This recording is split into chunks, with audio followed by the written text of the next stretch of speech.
Good evening, everyone.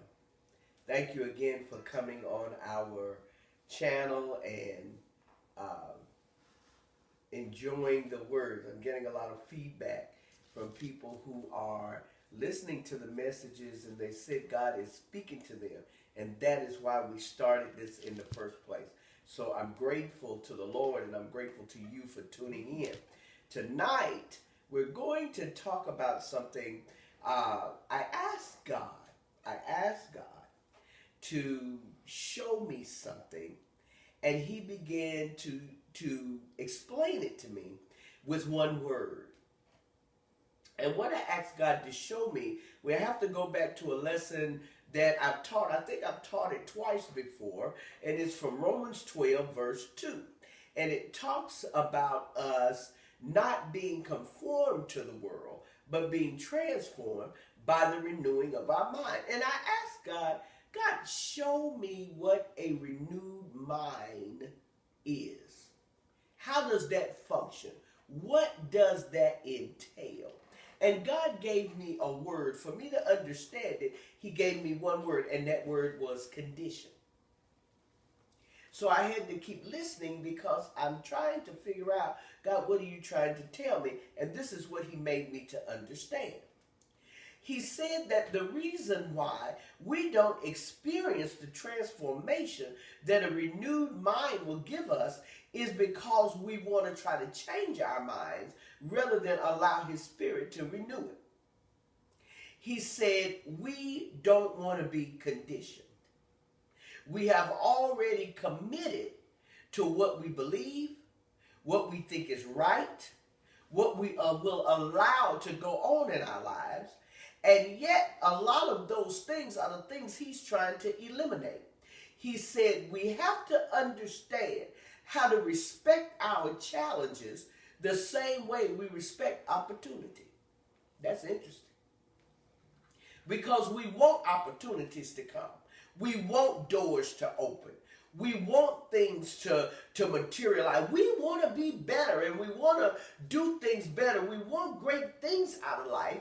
But one of the things God was making me to understand is that He's too wise to just give us something on the face value of us just asking. I know the word said ask and it shall be given you. But in our minds, we think we ask and miraculously, just like that, it happens. Not necessarily so. God is wise enough that before He gives us something, He conditions us.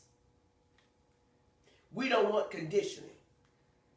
We don't want conditioning. Conditioning is challenging.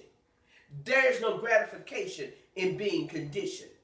Yet it's conditioning that will give us stamina and will give us staying power.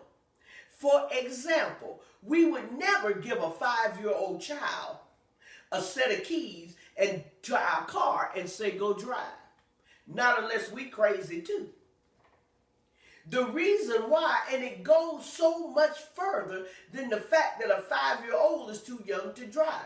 A 5-year-old does not even understand what a vehicle is. They don't understand. They're not developed enough. Listen to this. They're not developed enough to understand all the dynamics of driving, let alone be able to follow the driving laws or be able to operate the vehicle. There are so many dynamics to driving that their young minds are just too underdeveloped to understand. So therefore, before they drive, we have to wait until they reach a certain level of development, a certain level of maturity, a certain way that our minds will allow us to learn how to drive a car. You can't teach a 5-year-old how to drive a car. But you can teach a 16-year-old or a 15-year-old. Oh, yeah. I just made a big old revelation. I hope you got it. There are certain things that we may be wanting right now, but we are too spiritually underdeveloped, too spiritually immature to handle it right now. So what God will do, He will place us in situations to see how we handle it so that we can get conditioned. So that by the time He begins to manifest who we really are and what he's really given us, we will be in a place in our developed mind that we can handle it. Right now, we're too underdeveloped. That's why it's not materializing. Think about the things God has placed you in. What did you do? How did you handle it? How did you handle it with the last challenge that God sent? How did you handle the last difficulty you had to work through? How did you handle the last problem that presented itself? How you handle it determines how you've been conditioned.